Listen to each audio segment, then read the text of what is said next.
As Harun Yahya noted, I always wonder why birds stay in the same place when they can fly anywhere on Earth. And then I ask myself the same question. As Mark Twain put it, the secret of getting ahead is getting started. And that's where people get stuck. You're literally like the bird. You could fly anywhere you want. You can go anywhere you want to go. And look, I know you've got a litany of excuses and all of them are valid. You've got a job, you can't just leave, or you don't have a job and you don't have the money. Your family is in one place. It's the only thing that you've ever known. You only speak one language. You've never traveled before. You don't have a passport. You can't afford the gas money. There are 1,000 real reasons not to go. But the truth is that none of them matter. The truth is, if you want to build something in your life, then you have to remember what Mark Twain said. You have to get started, because at the end of the day, that is literally the only thing that's holding you back.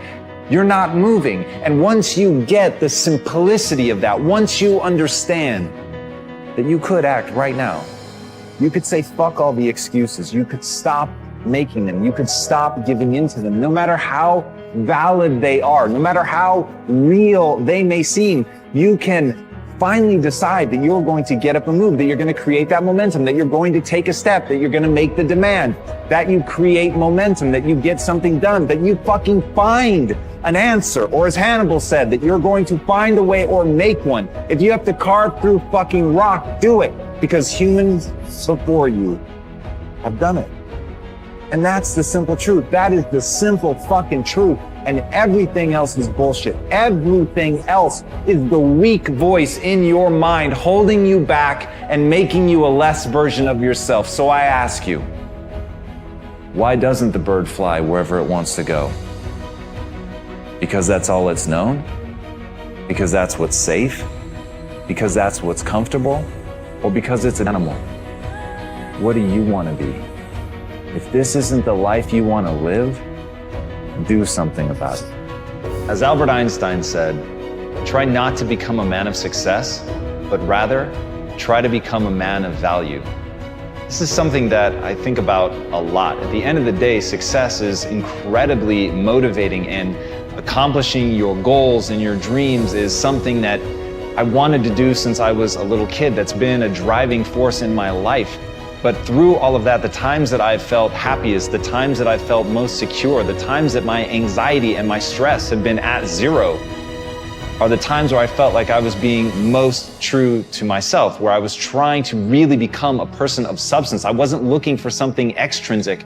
I was focused inward and trying to develop the person that I'm becoming, that I had some code that I was living by, that I was really deciding not just what outwardly success looks like, but what does it mean to be a good person? What does it mean to be an effective person? What does it mean to be worthy of trust? And those things, at the end of the day, those things are something that when you invest in finding value in that it takes you somewhere amazing.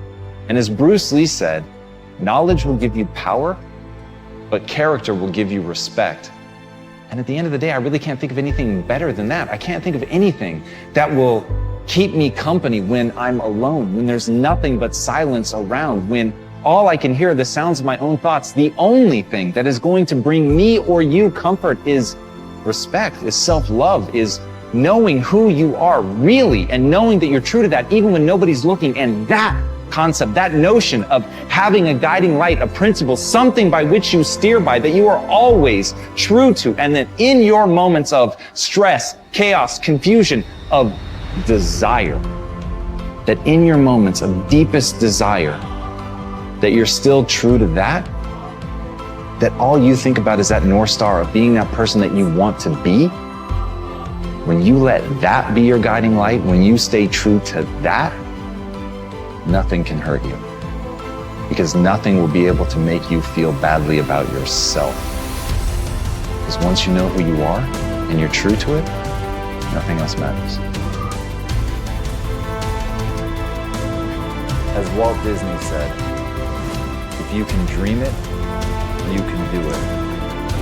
Now what makes me laugh is I know right now some of the people listening to that will say that's bullshit. They're just limits to what humans can do. And I get that response. I understand it. I used to respond to everything like that. I used to see only the difficulty. I used to see only the ways in which it couldn't work out. And I couldn't see. I was literally blinded by fear. I was blinded by some bizarre sense of pride that wanted to justify my limited existence, that didn't want to have to face that I could be doing more, that I could be more, that my life was somehow less than what it could be. And so I would laugh at quotes like that. And I know right now I have the chills. I know right now there are people that are laughing at that. And all they can think about are the limits. All they can think about are the things that prove him wrong. And guess what? He is wrong. There really are limits. But if you fucking waste your time focused on that, you're never going to create the momentum that you need to actually make something come true in your life. You can build virtually anything, but if you get hung up on the fucking virtual part, if you let that stop you, if you immediately go to the things that ultimately limit you and hold you back, that is where you're going to stay forever. Because if you argue for your limitations, guess what, my friend? They become yours. And congratulations, you now get to live in that box. You get to live in that self-defined prison. But if, like Teddy Roosevelt said, instead of that, you keep your eyes on the stars and your feet on the ground, and you don't act like somebody who can't see that, sure, there are limits, there are edges to this universe, but you're looking not at that. You're looking at how do you really execute. You're dreaming big, and you're remembering that your feet ultimately is that contact point. It is where the rubber meets the road. It is that moment of doing. And so if instead of rejecting it because your feet must stay planted on the ground, remember that in keeping your feet on the ground, that's the moment of action. That's the moment of doing something about it. That's the moment of seeing the fucking possibilities and then moving, doing something, making it real. So right now, give up on those weird mental mechanisms that make you actually want to fight for the things that aren't possible, to get people to believe in it, to get people to understand why you've chosen to stand still. Instead of that, convince yourself that you should be moving and go do what you know you're destined to do. So here are the 10 lessons I learned from basic SEAL training that hopefully will be of value to you as you move forward in life. Every morning in SEAL training, my instructors, who at the time were all Vietnam veterans, would show up in my barracks room, and the first thing they'd do was inspect my bed. If you did it right, the corners would be square, the covers would be pulled tight, the pillow centered just under the headboard, and the extra blanket folded neatly at the foot of the rack. It was a simple task, mundane at best, but every morning, we were required to make our bed to perfection. It seemed a little ridiculous at the time, particularly in light of the fact that we were aspiring to be real warriors, tough, battle-hardened SEALs.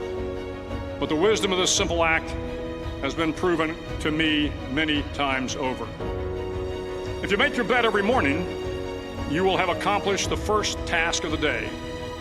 It will give you a small sense of pride, and it will encourage you to do another task, and another, and another. And by the end of the day, that one task completed will have turned into many tasks completed. Making your bed will also reinforce the fact that the little things in life matter. If you can't do the little things right, you'll never be able to do the big things right. And if by chance you have a miserable day, you will come home to a bed that is made, that you made. And a made bed gives you encouragement that tomorrow will be better. So if you want to change the world, start off by making your bed. During SEAL training, the students are all broken down into boat crews. Each crew is 7 students, 3 on each side of a small rubber boat, and 1 coxswain to help guide the dinghy. Every day, your boat crew forms up on the beach and is instructed to get through the surf zone and paddle several miles down the coast. In the winter, the surf off San Diego can get to be 8 to 10 feet high, and it is exceedingly difficult to paddle through the plunging surf unless everyone digs in. Every paddle must be synchronized to the stroke count of the coxswain. Everyone must exert equal effort, or the boat will turn against the wave and be unceremoniously dumped back on the beach. For the boat to make it to its destination, everyone must paddle. You can't change the world alone. You will need some help. And to truly get from your starting point to your destination takes friends, colleagues, the goodwill of strangers, and a strong coxswain to guide you. If you want to change the world, find someone to help you paddle. Over a few weeks of difficult training, my SEAL class, which started with 150 men, was down to just 42. There were now 6 boat crews of 7 men each. I was in the boat with the tall guys, but the best boat crew we had was made up of the little guys, the Munchkin crew, we called them. No one was over 5'5". The Munchkin boat crew had 1 American Indian, 1 African American, 1 Polish American, 1 Greek American, 1 Italian American, and 2 tough kids from the Midwest. They out-paddled, outran, and outswam all the other boat crews.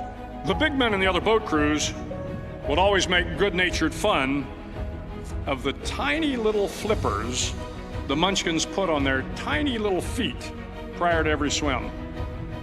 But somehow these little guys from every corner of the nation and the world always had the last laugh, swimming faster than everyone and reaching the shore long before the rest of us.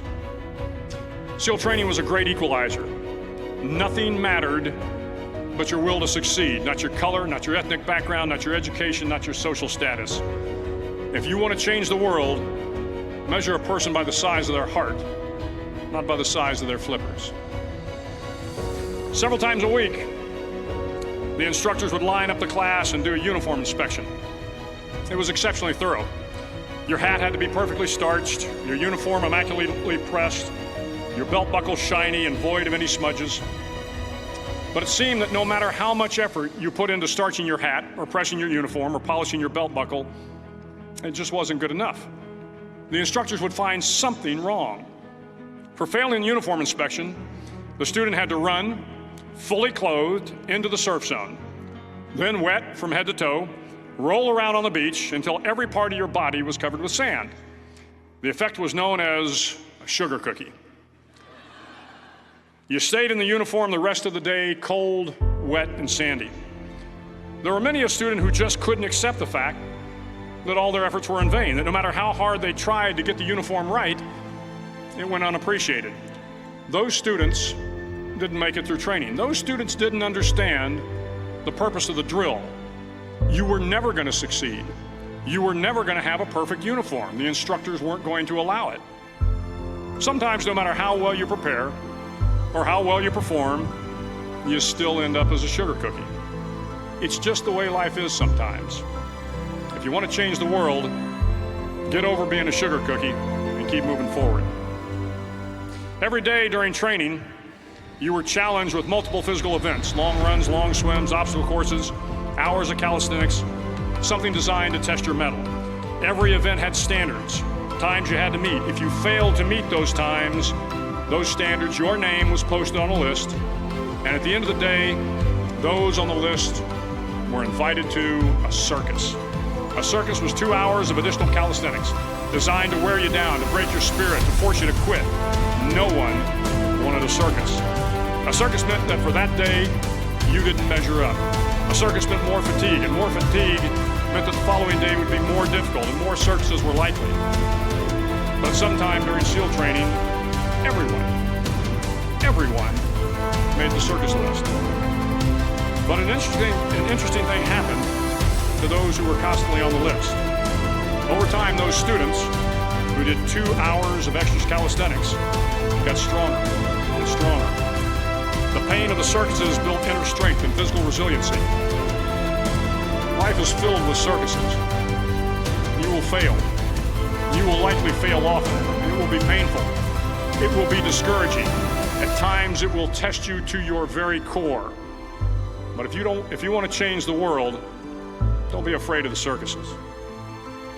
At least twice a week, the trainees were required to run the obstacle course. The obstacle course contained 25 obstacles, including a 10-foot wall, a 30-foot cargo net, a barbed wire crawl, to name a few. But the most challenging obstacle was the slide for life. It had a 3-level, 30-foot tower at one end and a 1-level tower at the other. In between was a 200-foot long rope. You had to climb the 3-tiered tower, and once at the top, you grabbed the rope, swung underneath the rope, and pulled yourself hand over hand until you got to the other end. The record for the obstacle course had stood for years when my class began in 1977. The record seemed unbeatable until one day a student decided to go down the slide for life head first. Instead of swinging his body underneath the rope and inching his way down, he bravely mounted the top of the rope and thrust himself forward. It was a dangerous move, seemingly foolish and fraught with risk. Failure could mean injury and being dropped from the course. Without hesitation, the student slid down the rope perilously fast. Instead of several minutes, it only took him half that time. And by the end of the course, he had broken the record. If you want to change the world, sometimes you have to slide down the obstacles head first. During the land warfare phase of training, the students are flown out to San Clemente Island, which lies off the coast of San Diego. The waters off San Clemente are a breeding ground for the great white sharks. To pass SEAL training, there are a series of long swims that must be completed. One is the night swim. Before the swim, the instructors joyfully brief the students on all the species of sharks that inhabit the waters off San Clemente. They assure you, however, that no student has ever been eaten by a shark, at least not that they can remember. But you are also taught that if a shark begins to circle your position, stand your ground. Do not swim away. Do not act afraid. And if the shark, hungry for a midnight snack, darts towards you, then summons up all your strength and punch him in the snout, and he will turn and swim away. There are a lot of sharks in the world. If you hope to complete the swim, you will have to deal with them. So if you want to change the world, don't back down from the sharks. As Navy SEALs, one of our jobs is to conduct underwater attacks against enemy shipping. We practice this technique extensively during training. The ship attack mission is where a pair of SEAL divers is dropped off outside an enemy harbor and then swims well over 2 miles underwater, using nothing but a depth gauge and a compass to get to the target. During the entire swim, even well below the surface, there is some light that comes through. It is comforting to know that there is open water above you. But as you approach the ship, which is tied to a pier, the light begins to fade. The steel structure of the ship blocks the moonlight. It blocks the surrounding street lamps. It blocks all ambient light. To be successful in your mission, you have to swim under the ship and find the keel, the center line, and the deepest part of the ship. This is your objective. But the keel is also the darkest part of the ship, where you cannot see your hand in front of your face, where the noise from the ship's machinery is deafening, and where it gets to be easily disoriented, and you can fail. Every SEAL knows that under the keel, at that darkest moment of the mission, is a time when you need to be calm, when you must be calm, when you must be composed, when all your tactical skills, your physical power, and your inner strength must be brought to bear. If you want to change the world, you must be your very best in the darkest moments. The 9th week of training is referred to as Hell Week. It is 6 days of no sleep, constant physical and mental harassment, and one special day at the Mud Flats. The Mud Flats are an area between San Diego and Tijuana where the water runs off and creates the Tijuana Sloughs, a swampy patch of terrain where the mud will engulf you. It is on Wednesday of Hell Week that you paddle down to the Mud Flats and spend the next 15 hours trying to survive the freezing cold, the howling wind, and the incessant pressure to quit from the instructors. As the sun began to set that Wednesday evening, my training class, having committed some egregious infraction of the rules, was ordered into the mud. The mud consumed each man till there was nothing visible but our heads. The instructors told us we could leave the mud if only 5 men would quit. Only 5 men, just 5 men, and we could get out of the oppressive cold. Looking around the mud flat, it was apparent that some students were about to give up.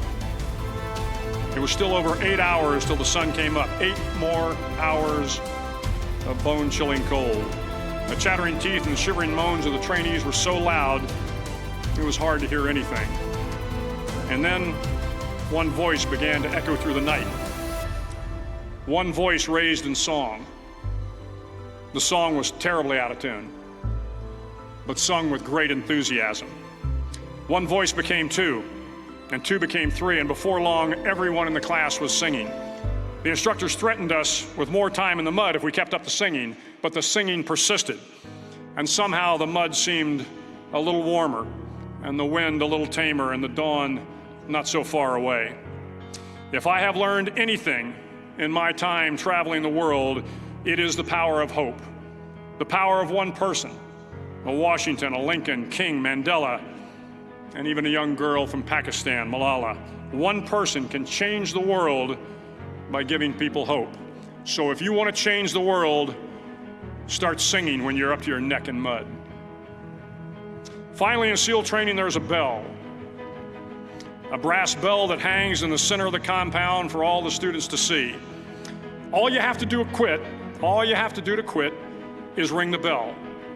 Ring the bell, and you no longer have to wake up at 5 o'clock. Ring the bell, and you no longer have to be in the freezing cold swims. Ring the bell, and you no longer have to do the runs, the obstacle course, the PT, and you no longer have to endure the hardships of training. All you have to do is ring the bell to get out.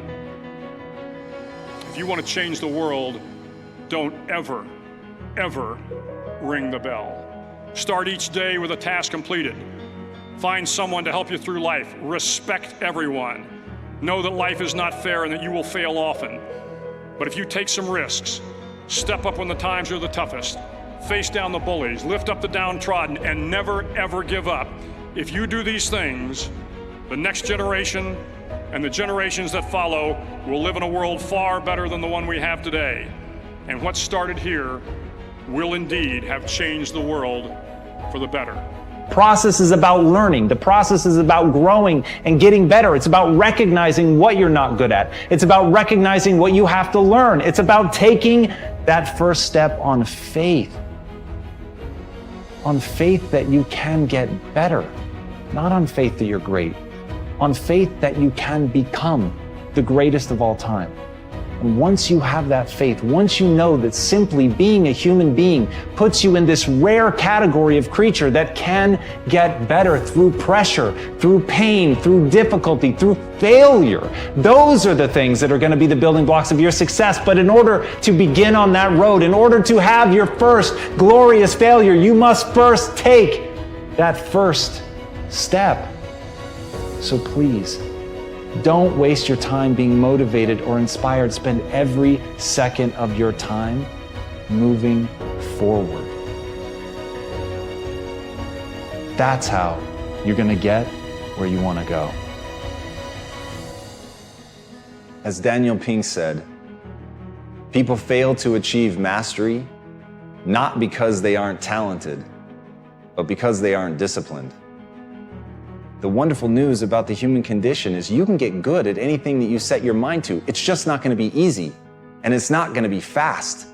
But the willingness to put in that work is what's going to separate you from everybody else. And I'm begging you to see yourself right now, today, as average, as no better than anyone else.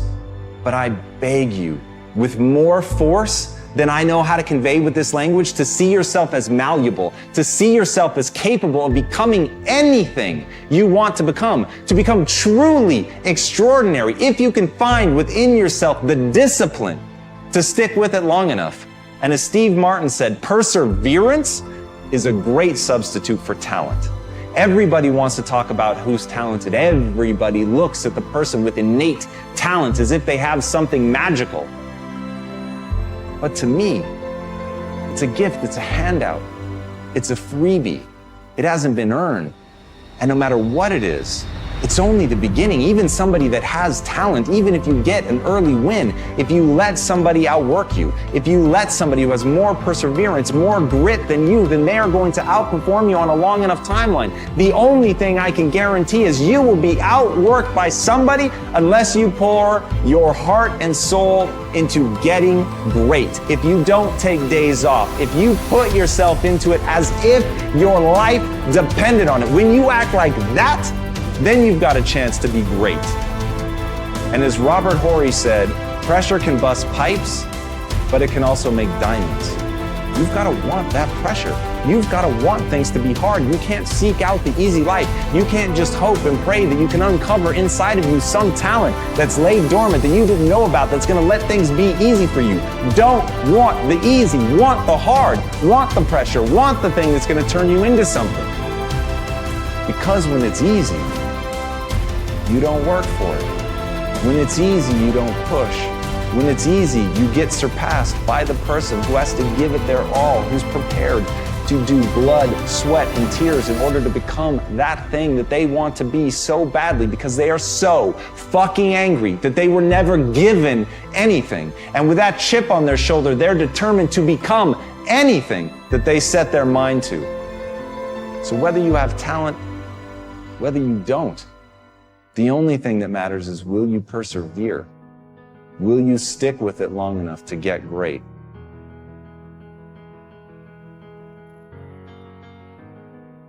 As Thomas Edison said, our greatest weakness lies in giving up. The most certain way to succeed is to always try one more time. I know there are going to be a million times in your life where you want to give up, where you absolutely ache with the desire to quit, where nothing sits inside of your gut other than the certainty that you are going to fail, that you are not good enough to push forward. But that is to fundamentally misunderstand the nature of a failure. The nature of a failure is not to tell you who you are. The nature of a failure is to tell you a way that didn't work. It's to inform. It's to educate you. It's to test you. It's to be a gut check to find out if you believe in yourself enough to push forward even when the world seems to be telling you not to. And as Brian Tracy said, attempt the impossible in order to improve your work. Think about that for a second. Attempt the impossible just to get better, to try the things that you know are going to fail, things that the world is going to tell you simply cannot be. But even if it violates the laws of physics, if there's something in that attempt that you're going to learn, you owe it to yourself. You have a fucking moral obligation to try. Because all of the people that will lie in your wake are the people that didn't try simply because they didn't believe that they could do it. You have to be willing to look at the world. You have to be willing to see things that you yourself think are impossible and try, because in that you will stretch yourself. You have to be willing to look inward at the state of your current skill set and say, I'm going to play outside of that. I'm not going to play where it's safe. I'm going to play where it hurts. I'm going to play where I feel clumsy. I'm going to play only in the areas that make me feel stupid, because in that I know that the way that the brain responds is through adaptation, but I have to stress myself. You can't ever lose sight of that. The only way that the human animal adapts is through stress.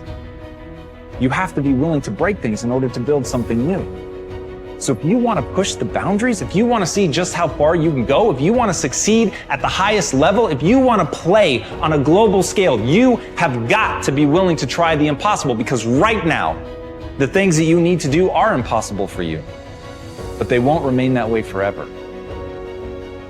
And as Aristotle said, pleasure in the job puts perfection in the work. This doesn't have to be a tale of always being terrified. Everybody, myself included, screaming at you, telling you that you need to go do something great. The part they're leaving out is, why the fuck should you care? And you should care because it's the greatest joy.